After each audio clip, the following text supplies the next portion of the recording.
Hey guys, welcome back to my channel. चलिए video को start करते हैं। फाइनली अरमान मलिक, पायल और कृतिका पहुंच चुके हैं बिग बॉस ओटीटी सीज़न 3 में। कई सालों से ये कोशिश कर रहे थे कि बिग बॉस में जाने का मौका मिले और फाइनली अब ये ओटीटी सीज़न 3 में पहुंच चुके हैं। अगर आप लोगों को याद होगा तो पिछले साल टीवी वाले बिग बॉस यानी कि बिग बॉस 17 को लेकर ये खबरें आ रही थी कि अरमान, पायल और कृतिका बिग बॉस में जाने वाले हैं। इन्होंने अपने व्लॉग्स भी बनाए थे कि हमने पैकिंग शुरू कर दी है, शॉपिंग वगैरह ये सब कुछ इन्होंने दिखाया था। एंड मोमेंट तक भी इनके नाम थे कि ये बिग बॉस में जाएंगे, लेकिन बिल्कुल लास्ट मोमेंट पर जाकर इनका जो नाम है वो लिस्ट से हटा दिया गया। इसके पीछे के दो कारण सामने आए कि इन्होंने बिग बॉस का बेसिक प्रोटोकॉल ही फॉलो नहीं किया। बिग बॉस का सबसे पहला रूल यही है कि अगर आप बिग बॉस में आ रहे हैं तो ये बात डिस्क्लोज़ नहीं होनी चाहिए। आप ये बात किसी को भी नहीं बताएंगे, ना ही अपने सोशल मीडिया पे और ना ही कहीं और। लेकिन इन्होंने ये प्रोटोकॉल फ़ॉलो ही नहीं किया। इन्होंने अपने व्लॉग्स में बताना शुरू कर दिया कि हम बिग बॉस में जा रहे हैं, हम शॉपिंग कर रहे हैं, पैकिंग कर रहे हैं। ये सारे इन्होंने व्लॉग्स बनाने शुरू कर दिए, जिसके बाद बिग बॉस ने इनका नाम जो है वो लिस्ट से हटा दिया। क्योंकि बिग बॉस में जाने का सबसे पहला रूल तो यही है कि अगर आप बिग बॉस में आ रहे हैं तो जब तक एपिसोड जो है वो टीवी पर नहीं आ जाता, आप इस बारे में किसी को नहीं बताएंगे।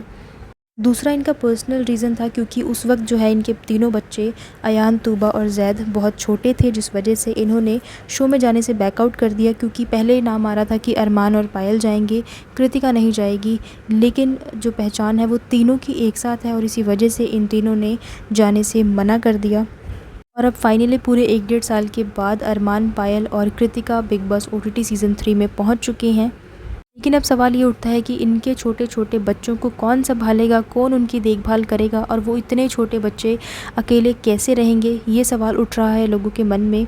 मैं आप लोगों को बता देती हूँ, अगर आप लोगों ने इनके व्लॉग्स देखे होंगे तो आपको पता चल गया होगा, बट इन केस अगर आप लोगों ने नहीं देखा तो कोई बात नहीं, मैं बता देती हूँ। लक्ष्य और निक्की जो है इनके बच्चों का ख्याल रख रहे हैं, वो इन्हीं के घर में रह रहे हैं और बच्चों की अच्छे से देखभाल कर रही हैं। उसके अलावा कृतिका की जो मम्मी है वो भी चंडीगढ़ आ गई हैं और बच्चों का ख्याल रख रही हैं। इसके अलावा सुनने में ये आया है कि सपना और सुनीता बारी बारी से चंडीगढ़ जाएंगे और बच्चों का ख्याल रखेंगे। सपना ने अपने एक व्लॉग में बोला था कि मुझे 10 दिन के लिए चंडीगढ़ जाना पड़ेगा। सो दैट मीन्स कि वो यहीं आने की बात कर रही थी, क्योंकि अरमान, पायल और कृतिका तीनों ही बिग बॉस में चले गए हैं तो उनके पीछे से बच्चों का ख्याल रखने के लिए कोई तो होना चाहिए। वैसे तो ऑलरेडी ही इनके पास 40 लोगों की टीम है, इनके पास बहुत सारे लोग हैं बच्चों का ख्याल रखने के लिए, लेकिन फिर भी सपना और सुनीता जो है वो बारी बारी से आकर इनके घर में रहेंगे और बच्चों का ख्याल रखेंगे। इसके अलावा इन्होंने 4-5 नैनीज़ वगैरह भी रखी हुई हैं बच्चों का काम करने के लिए।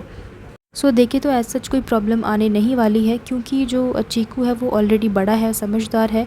एंड वही दूसरे और जो 3 बच्चे हैं वो थोड़े नासमझ हैं, उन्हें संभालने के लिए इन्होंने ऑलरेडी लोगों को सेट किया हुआ है। कृतिका की मम्मी भी ऑलरेडी चंडीगढ़ आ गई हैं और जो सुनीता और सपना है वो बारी बारी से चंडीगढ़ आती रहेंगी, इनका देखभाल करती रहेंगी। और रही बात बिग बॉस की, तो अरमान, पायल और कृतिका बिग बॉस में हैं तो ज़रूरी नहीं है कि ये तीनों शो के बिल्कुल एंड तक रुकेंगे। मे बी इनमें से कोई 15 दिन में वापस आ जाए, कोई 20 दिन में या 1 महीने बाद कोई वापस आए, तो इस तरीके से जो है वो चीज़ें मैनेज हो जाएंगी।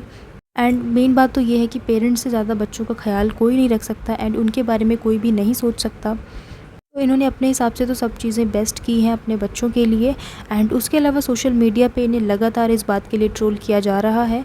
एंड कुछ लोग ये कमेंट सेक्शन में लिख रहे हैं कि कृतिका और पायल को अपने बच्चों से बिल्कुल भी प्यार नहीं है, वो इसीलिए बिग बॉस में चली गई। वैसे तो ये बोलती थी कि हमें बच्चे बहुत प्यारे हैं, ये वो, लेकिन ये बिग बॉस में कैसे चली गई। तो इस तरीके की चीज़ें जो हैं वो लोग इनके कॉमेंट सेक्शन में लिख रहे हैं। तो सोचने की बात तो ये है कि वो बच्चों के लिए ही तो गए हैं, बच्चों के लिए ही वो काम कर रहे हैं, बच्चों के लिए ही इतना पैसा कमा रहे हैं। वो जो दिन रात मेहनत कर रहे हैं वो बच्चों के लिए ही हो रही है, किसी और के लिए नहीं हो रही है। क्योंकि अगर वो मेहनत नहीं करेंगे, पैसा नहीं कमाएंगे तो वो अपने बच्चों का ख्याल कैसे रखेंगे, बच्चों का आगे का फ्यूचर कैसे सिक्योर करेंगे। एंड मुझे नहीं लगता कि अरमान, पायल और कृतिका ने बिग बॉस में जाकर कोई गलती की है, बल्कि उन्होंने सही डिसीजन लिया है, क्योंकि ऐसी अपॉर्चुनिटी जो है वो बार बार नहीं मिलती। हर रोज़ सोशल मीडिया पे कोई नया क्रिएटर जो है वो फेमस हो जाता है तो आपके जो चांसेस हैं वो धीरे धीरे कम हो जाते हैं। एंड वैसे भी हर एक फील्ड में कंपटीशन बहुत ज़्यादा बढ़ गया है।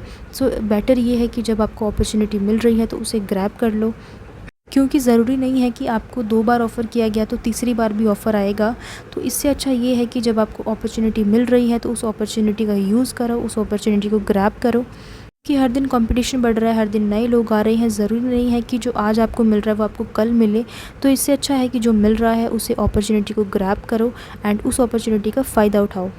एंड शो कौन सा 1-2 साल का है, 1-1.5 महीने का शो है, उसके बाद ये लोग वापस आ ही जाएंगे। सो ऐसा सच इसमें कोई प्रॉब्लम नहीं है कि ये अपने बच्चों को छोड़ कर गए हैं। उन्होंने अपने बच्चों के लिए हर एक पॉसिबल चीज़ जो है वो सेट कर दी है ताकि उन्हें किसी भी तरह की कोई प्रॉब्लम ना हो, क्योंकि माँ बाप से बढ़कर उन्हें कोई प्यार नहीं कर सकता, ना ही उनके बारे में कोई सोच सकता है। मेरे अकॉर्डिंग तो पायल, कृतिका और अरमान ने बिल्कुल अच्छा किया शो में जाकर एंड इनके लिए भी ये बहुत अच्छी अपॉर्चुनिटी है, यहाँ से इन्हें और नेम फेम मिलने वाला है। ऑलरेडी ये लोग बहुत फेमस है एंड शो में जाके और भी ज़्यादा फेमस हो जाएंगे। बिग बॉस के घर में जो भी अपडेट्स होंगी, जो भी इसमें गॉसिप्स होंगी, मैं आप लोगों को बताती रहूँगी। सो आप लोग मेरे चैनल को सब्सक्राइब कर लीजिए ताकि आप इसी तरह के और भी अपडेट्स एंड रिएक्शन वीडियोज़ को देख पाएँ। तो गाइज़ इसी के साथ मैं वीडियो को एंड कर रही हूँ। आई होप कि आप लोगों को ये वीडियो अच्छा लगा होगा। कमेंट करके मुझे ज़रूर बताना कि आप लोगों का क्या कहना है। Let me know in the comments and subscribe my channel for more such updates. So thank you so much guys for watching this video. I will see you in the next one. Till then keep watching. Thank you.